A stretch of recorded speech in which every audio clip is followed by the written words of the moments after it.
Hey everybody. So today we are going to delve into the obscure of the obscure when it comes to TV props. So this piece here is, or I should say what's left of it. As you can see, it's in kind of rough condition here.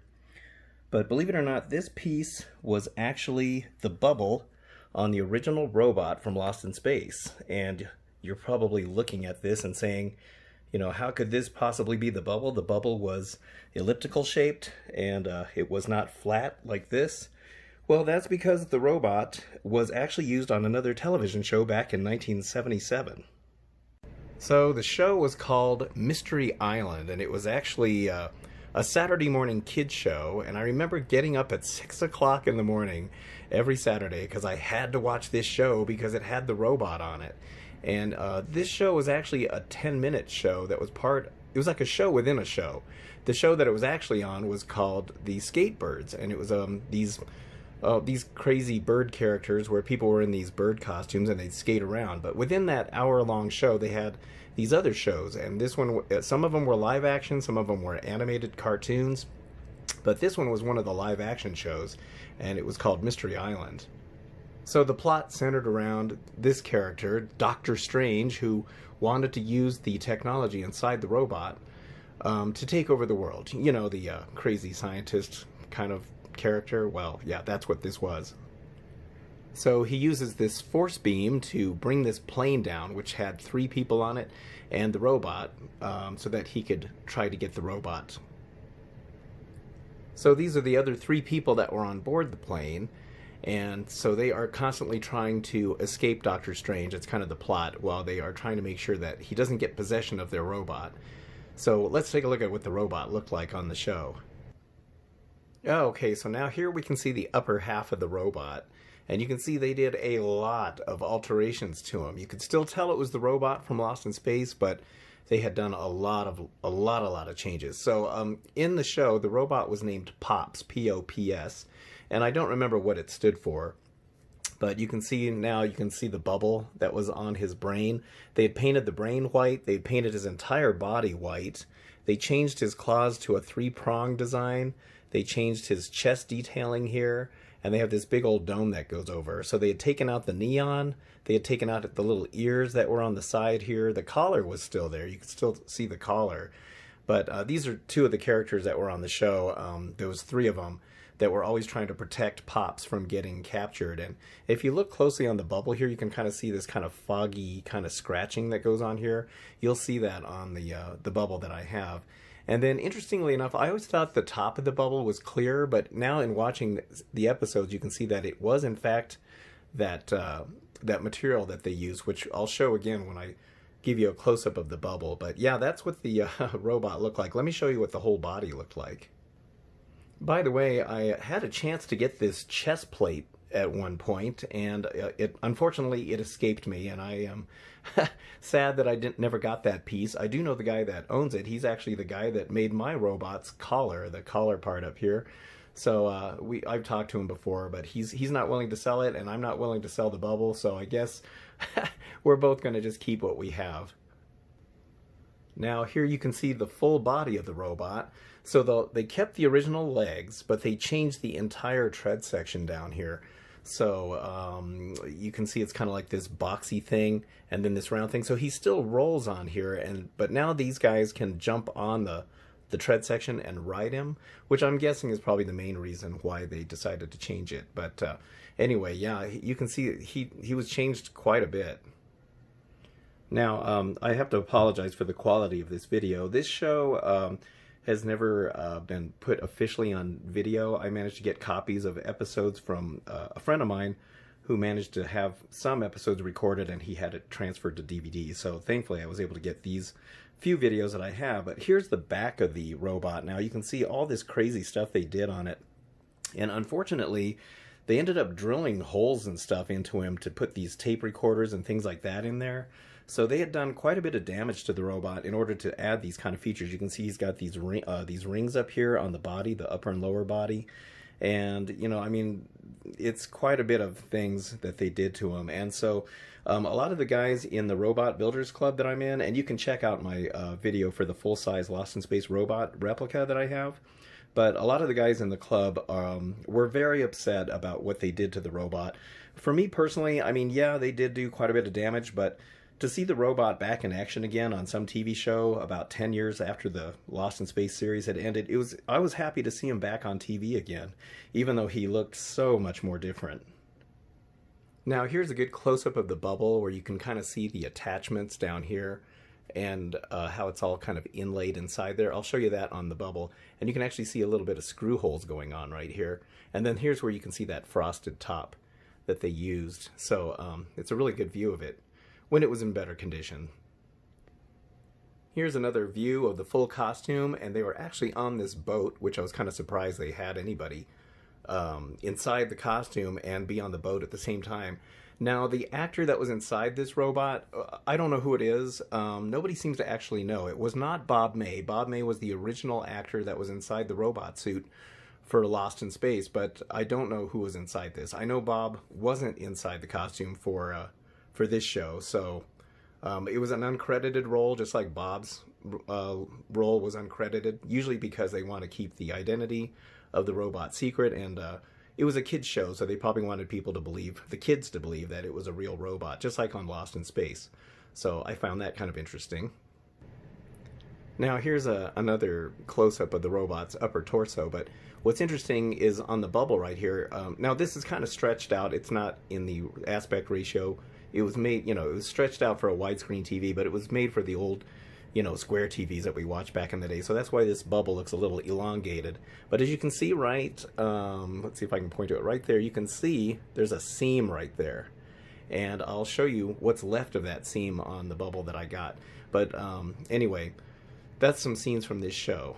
All right, so now in looking at this bubble again, so here's the top, and this is why you see it on the show as having kind of a frosted look. It's actually the same material that we use for like kitchen lights and bathroom lights. It's that kind of, it's like rough on one side, it's a prism, and smooth on the other. And that's what they actually used for the top. This whole thing it's really heavy. I'm actually surprised at the weight of this thing, considering that this had to sit on that single post for his neck. So the weight on this is pretty crazy. And if you watch the show, if you can still find episodes of it, the bubble was always kind of jiggling around. And so I'm kind of surprised that it didn't fall off while they were doing it. Here you can see how they kind of just glued the top in, which you would have never seen in our resolution TVs back in the day. There's that seam right there, that seam that I pointed out in that one episode where you can see it. That's the seam right there. I wish I had the rest of it. You can see this is in pretty rough shape. It's missing some chunks of it on here. And then there's a little, see that little ridge that's inside there? That's what holds the bottom in place so that it's actually countersunk, so it's all smooth right in there. So this was all scratch, built from scratch. It was all handmade by the prop guys, and once again, it's always amazing to me how these people that work in the props industry can just whip up this stuff out of nothing, and it's pretty amazing. Let me show you the bottom of it. So this is the bottom side of it, and if you look closely, I don't know if you can see it, but you can kind of see the scratching that kind of goes around this. That was what I was talking about, where it looks a little foggy in that one scene, and those scratches are still there. Of course they would be. And then here's that little ridge that they built that went all around it, so this thing would kind of fit flush. Here's the screw holes, and you can see some of the screws in the episode, and they're all countersunk screw holes in there. There's only two parts where it would actually still connect because the ridge has come off here. What's really cool is the hole right here where it was connected to the neck. You can actually see there's still some original white paint in there. So I think that is so cool that the white paint still exists on this thing. So I think that's really, really neat. But yeah, so this thing it's really cool to have this piece. I mean, it is really obscure. There's a whole lot of people that wouldn't even know about this show. There's some people who may be watching this video and say, oh yes, I totally remember watching that when I was a kid. And like I said, the only reason I watched it is because the robot. And so it's in pretty rough shape. And so the reason it's in rough shape is because after Mystery Island, the robot sat looking like the Mystery Island robot for quite a few years, and it was used on a few shows here and there. I think it was used on the show called America with Sarah Purcell and McLean Stevenson, and then it sat in storage for a long time. And then, according to what I've heard, Michael Jackson was actually interested in buying the robot back then when he used to like to buy unusual stuff for his collection. And so somebody brought him to 20th Century Fox, where they had found the 3 crates that the robot was kept in. He was kept in 3 big wooden crates. And unfortunately, when they opened it up, the robot still looked like the Mystery Island robot. He still had, this bubble and everything on there. And so, according to what the rumor said, and I tend to believe it because one of the guys that worked at the prop house kind of talks about this. And he wouldn't mention the celebrity, but we kind of figured it out. And so anyway, so Michael Jackson decided to pass on buying it because it still looked like the Mystery Island robot. So as far as I know, Michael Jackson may have actually touched this thing, which is kind of cool to think about. So let me go down to my robot and I'll discuss the kind of the history of how he got back to his normal look. Okay, so sometime around 1985, there was a gentleman named Kevin Burns who was an executive at 20th Century Fox, and he was a huge fan of Lost in Space. Just about anything you see about Lost in Space now, he helped get that, keep that going, including the new Netflix series. So he had discovered the whereabouts of the robot. It was on a soundstage, and it was going to be thrown out. They were actually going to throw the robot out. I couldn't believe it. And so he went down there, and there was a bunch of stuff they were going to toss, including stuff from the Planet of the Apes movies. So he saved the robot. He called upon a gentleman named Greg Jean, who is those of you not familiar, he's done a lot of stuff behind the scenes for props and special effects models and stuff like that. He's got a pretty good collection of neat stuff. So he called upon Greg to restore the robot. And it turns out that Greg, in one of his storage facilities, had some pieces of the robot. He actually had the tread section, which was thought to be missing for years. And in finding it, they also found that the tread section was painted white, which means that the production crew had probably intended to use the original tread section on the Mystery Island robot, but for whatever reason decided not to. Greg also had the original neon, and I think he also had one of the original bubbles as well. And then I think he also had, because Kevin now owns it, the original jig that was used to make these little pieces right here for the collar, which would come in handy because a lot of these little ribs were missing. You can look online and find pictures of the Mystery Island robot when it was in the crate, and you can see there's some pieces missing. So they probably used the original jig to make some new pieces of that. So he went through and restored the robot, and there was a lot of work to be done because they had filled in these little vents like here and on here. They filled all those in with probably fiberglass, so Greg had to cut all those back out. The back had all kinds of holes and stuff that they drilled into it and cut into it, so he had to repair all of that. I don't think he put the original bubble on. It was probably yellowed from age, so there's probably a new one on there, and it's probably from our club actually. And then also I don't think they have the original neon. I'm pretty sure there's some new neon on there, just probably because it was so old. Because Kevin still has the neon, and Kevin also still has the original jig that for this, and he has the original Bermuda shorts. The Bermuda shorts were something that they nicknamed on Lost in Space. So Bob May, the man that was inside the robot, for many scenes, he would actually have to carry the entire robot suit on his shoulders on a parachute harness, and the thing weighed like 200 pounds, 250 pounds. So he had to carry it, and they would take the tread sections off and just film him from the knees up. And then that way he could walk around and have more freedom of movement. And so Kevin has the original Bermuda shorts, is what they called them. They nicknamed them the Bermuda shorts. So I thought that was kind of cool. So he actually still has all of that. So anyway, Kevin kept the robot for a while, and he would take him to different shows. And then after a while, he realized, the robot was getting, pretty old and fragile, and he was worth a lot of money. So he decided to call upon Greg again, and Greg built a whole new robot, and that one is what we call the duplicate. And you can learn about all of this on the B9 Robot Builders Club, and I talk about some of this on my previous video showing this robot in more detail. I talk about it, so you can check out that video. So anyway, yeah, so he had gone through and replaced everything and made it look really good, and then Kevin had the duplicate made.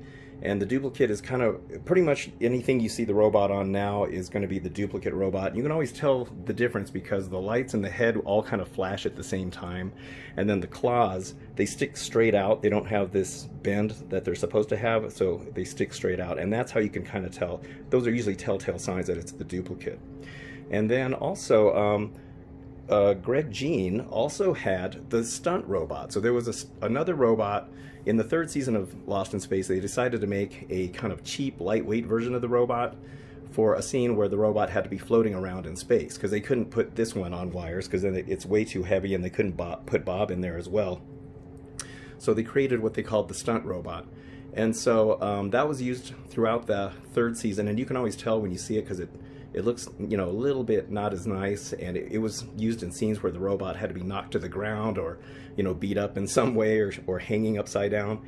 And so Greg acquired that robot, and it was in rough shape. He had kind of done some reparations to it, and he was taking it to shows as well.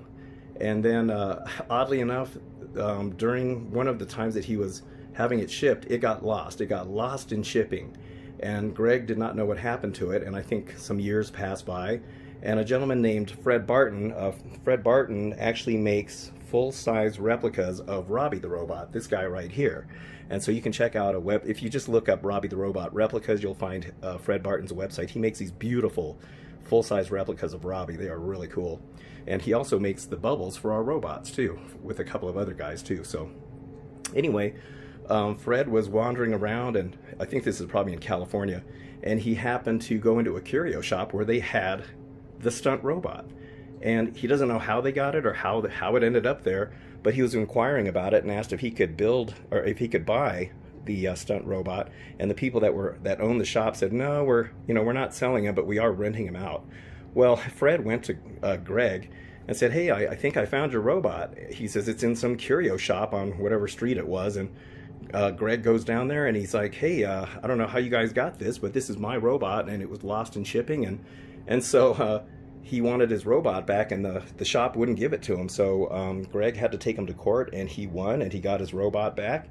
And then he had the robot for a while. And then Greg eventually sold it at auction, and believe it or not, that stunt robot is, even in the condition it was in, sold for $300,000 to at auction to Paul Allen, the co-founder of Microsoft. And Paul Allen is a huge sci-fi nut. Well, sadly, he passed away recently, but he owns a lot of stuff. I think he has the original Captain Kirk chair from Star Trek and all this stuff. And a lot of that stuff is on display at the Mopop Museum in Seattle, Washington. So you can go down there and check it out. And he had Fred Barton come along and repair the stunt robot. So Fred Barton, who makes the full-size Robbies, he went ahead and decided that he'd have him repair the stunt robot. It needed a lot of work. It was in really bad shape. Apparently a light had fallen down on it somewhere and broke certain things, and Fred had to do a lot of work on it. So he did. He made it look, almost better than it looked when it was on the show, and and he did a really good job. He got some, heat from overdoing the renovation. Some people said, well, it's not original anymore, but considering in what bad shape the robot was in, he had to do something, because if he would have just let it go, it would just be falling apart, and we wouldn't be able to appreciate that robot today.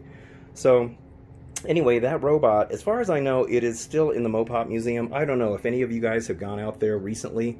You can tell me in the comments if that robot is still there. But if you do go to the Mopop Museum and you see the robot there, that is not the hero costume. Keep in mind, that's not the hero costume. That is the stunt costume. The hero costume was later sold at auction. Kevin sold it, and it now belongs to a private collector, and none of us really know who owns it. Nobody's come forward or said anything about it, and so it's more than likely that the owner just wants to stay anonymous, and so, that's fine. We all respect his privacy. So whoever owns him now, I just hope that he's giving him a good home and taking care of him, because he really is an iconic piece of television history. So that is some of the crazy history that the hero robot and the stunt robot went through. There was a lot of stuff. They had been through a lot over the years, and including Mystery Island and that infamous bubble. So this bubble here that was used on Mystery Island, and I'm very, very glad to have this piece. It is an interesting and obscure but cool piece of Hollywood history, and very few people would actually really know what this is or appreciate it, but I'm just glad to have it. So yeah, that's kind of the story behind this crazy adventure of the robot. And I also have another screen-used prop from Mystery Island, and it's another cool piece, has another interesting story behind it. And I'm going to show it in another video. I think I'll give you a little sneak peek, though, of what it is. So this is it right here, and any of you that are familiar with the show will probably immediately recognize this piece. By the way, you can go on YouTube. I think there's about 3 episodes of Mystery Island that are on there, so you can kind of check that out and see what the show is like. You know, it's just a campy, goofy little kid show, but when I was a kid watching that show, I loved it just because it was just, you know, the robot. I mean, you know. But anyway, this piece is a screen-used hero prop from the episode. It's the one that actually has the working lights. And I will show you this in a separate video because it's going to require a little more than I'm willing to put on this video now. So I will save that for another one. Well, in the meantime, I hope you enjoyed this video, and I hope you enjoyed all the interesting history of the robot himself. And if you did, please like and subscribe, and I will thank you also for watching. I do appreciate it. All right, well, I'll see you on the next one. Thanks again, and have a good one.